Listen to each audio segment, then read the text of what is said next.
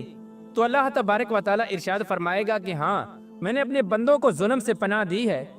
تو مشرکین اللہ تبارک و تعالیٰ کی بارگاہ میں عرض کریں گے آج ہم اپنی ذات کے علاوہ کسی کی گواہی کو قبول نہیں کریں گے۔ چنانچہ اس وقت اللہ تبارک و تعالیٰ مشرکین کی زبانوں پر مہر لگا دے گا اور ان کے اعضاء کو بولنے کا حکم دے گا۔ اس وقت مشرکین کے تمام اعضاء یہ گواہی دیں گے کہ ہاں انہوں نے شرک کیا تھا، اور اس طرح ان کے اعضاء کی گواہی کی وجہ سے ان پر جہنم واجب کر دی جائے گی۔ جہنم کی یہ وعید سنتے ہی مشرکین لوگ اپنے جسم کے اعضاء کو لان تان کرنا شروع کر دیں گے اور کہیں گے کہ ہم نے تو تمہیں جہنم سے بچانے کی کوشش کی لیکن تم نے ہمیں جہنم کا مستحق بنا دیا۔ تو اس وقت وہ تمام اعضاء جواب دیں گے کہ جس اللہ تبارک و تعالیٰ نے تمہیں قوت گویائی عطا فرمائی ہے اس نے ہمیں بھی بولنے کا حکم دیا تھا، تو ہم کس طرح اس کی نافرمانی کر سکتے تھے؟ اس کے بعد اللہ تبارک و تعالیٰ ایک منافق سے سوال کرے گا کیا میں نے تمہیں دنیا میں عزت، حکومت، مال و دولت اور اہل و عیال نہیں دیے تھے؟ وہ عرض کرے گا کیوں نہیں یا اللہ، سب کچھ عطا فرمایا تھا۔ تو اللہ تبارک و تعالیٰ دوسرا سوال پوچھے گا کیا تمہیں یقین تھا کہ قیامت آئے گی اور اللہ تبارک و تعالیٰ کے سامنے جواب دینا ہوگا؟ تو منافق اللہ تبارک و تعالیٰ کی بارگاہ میں عرض کرے گا ہاں یا رب العالمین، مجھے سب پتا تھا، میں نے تیرا کلمہ پڑھا، تیری کتاب پر ایمان لایا اور تیرے رسول پر بھی ایمان لایا اور تیرے حکم کے مطابق نماز پڑھی اور روزے رکھے اور زکوٰۃ بھی ادا کی۔ اس وقت منافق اللہ تبارک و تعالیٰ کے سامنے اپنی تعریفیں کرنے میں پورا زور لگا دے گا۔ تو اللہ تبارک و تعالیٰ ارشاد فرمائے گا اچھا ذرا ٹھہرو، ہم کچھ اور گواہ لاتے ہیں۔ تو اس وقت منافق اپنے دل میں سوچے گا کہ میں تو مسلمانوں کے ساتھ مل کر نماز اور روزہ کرتا رہا، بھلا آج میرے خلاف کون گواہی دے گا؟ اس وقت اللہ تبارک و تعالیٰ اس کے منہ پر مہر لگا دے گا اور اس کی ران کو بولنے کا حکم دیا جائے گا۔ چنانچہ اس کی ران، اس کے بدن کا گوشت اور اس کی جسم کی ہڈیاں اور اس کے جسم کا رواں رواں اس کی منافقت کی گواہی دے گا کہ ایک طرف تو یہ نماز اور روزہ رکھتا اور دوسری طرف کفار کی دوستیوں پر ناز کرتا اور کفار کے مفادات کا تحفظ کیا کرتا تھا، مسلمانوں کو دھوکہ دیتا رہتا اور ان سے غداری کرتا رہتا۔ اس وقت اللہ تبارک و تعالیٰ اس منافق شخص پر غضبناک ہوگا اور اس پر جہنم کو واجب کر دے گا۔ پیارے دوستو، ان سوال و جواب کے بعد اہل ایمان کا نمبر آئے گا، لیکن اللہ تبارک و تعالیٰ کی محبت کا انداز اہل ایمان سے کچھ نرالا ہوگا۔ ایک مومن آدمی کو اللہ تبارک و تعالیٰ اپنے قریب بلائے گا اور اس پر اپنا امن اور رحمت ڈال دے گا، اور اللہ تبارک و تعالیٰ اس مومن سے سوال کرے گا کہ تو نے فلاں فلاں گناہ کیا تھا۔ تو اس وقت مومن اللہ تبارک و تعالیٰ کی بارگاہ میں عرض کرے گا ہاں یا رب العالمین، میں نے فلاں فلاں گناہ کیا تھا۔ تو اس طرح اللہ تبارک و تعالیٰ اس کے بعد اس کے ایک ایک گناہ کے بارے میں سوال کرتا جائے گا اور وہ مومن اپنے تمام گناہوں کا اقرار کرتا جائے گا، اور اس وقت وہ مومن سوچنے لگے گا کہ اب تو میں ضرور ہلاک ہو جاؤں گا اور جہنم میں ڈال دیا جاؤں گا۔ اس وقت اللہ تبارک و تعالیٰ کی رحمت جوش میں آئے گی اور اللہ تبارک و تعالیٰ ارشاد فرمائے گا کہ میں نے تیرے گناہوں پر دنیا میں بھی پردہ ڈالا تھا اور میں تیرے گناہوں پر آج بھی پردہ ڈال رہا ہوں۔ اس کے بعد اللہ تبارک و تعالیٰ اس مومن کو جنت میں بھیج دے گا۔ پیارے دوستو، جب یہ سوال و جوابات کا سلسلہ ختم ہو جائے گا اور تمام لوگوں سے ان کے حقوق کے متعلق سوال کر لیے جائیں گے، تو اس کے بعد میدان حشر کا آخری مرحلہ شروع ہو جائے گا اور میزان کو سجایا جائے گا۔ تمام انسانوں کے نامہ اعمال اپنی آخری شکل میں وزن ہونے کے لیے تیار ہو جائیں گے اور حجت کو قائم کرنے کے لیے میزان قائم کیا جائے گا، اور اس میزان میں جن لوگوں کی نیکیوں کا پلڑا باری ہوگا وہ لوگ کامیاب لوگ ہوں گے، اور جن لوگوں کے گناہوں کا پلڑا باری ہوگا وہ لوگ ناکام ترین لوگ ہوں گے۔ اس دن جو کامیاب لوگ ہوں گے وہ جنت میں چلے جائیں گے، اور جو ناکام لوگ ہوں گے اور جن کے گناہوں کا پلڑا باری ہوگا وہ جہنم میں داخل کر دیے جائیں گے۔ اس دن نبی کریم رؤوف الرحیم صلی اللہ تعالی علیہ وآلہ وسلم کی شفاعت خاص ان امتیوں کے لیے ہوگی جو حضور پاک صلی اللہ تعالی علیہ وآلہ وسلم کی امت کے گناہ گار لوگ ہوں گے۔ اس دن حضور پاک صلی اللہ تعالی علیہ وآلہ وسلم اپنی گناہ گار امت کی شفاعت فرمائیں گے، اور اللہ تبارک و تعالی اپنے پیارے حبیب حضرت محمد مصطفیٰ صلی اللہ تعالی علیہ وآلہ وسلم کی شفاعت قبول فرمائے گا، اور حضور پاک صلی اللہ تعالی علیہ وآلہ وسلم اپنی گناہ گار امت کو اپنے ساتھ لے کر جنت میں تشریف لے جائیں گے۔ اللہ تبارک و تعالیٰ سے دعا ہے کہ اللہ تبارک و تعالیٰ اپنے پیارے حبیب حضرت محمد مصطفیٰ صلی اللہ تعالیٰ علیہ وآلہ وسلم کے بتائے ہوئے راستے پر چلنے کی توفیق عطا فرمائے اور ان کی محبت کے اندر جینا مرنا نصیب فرمائے۔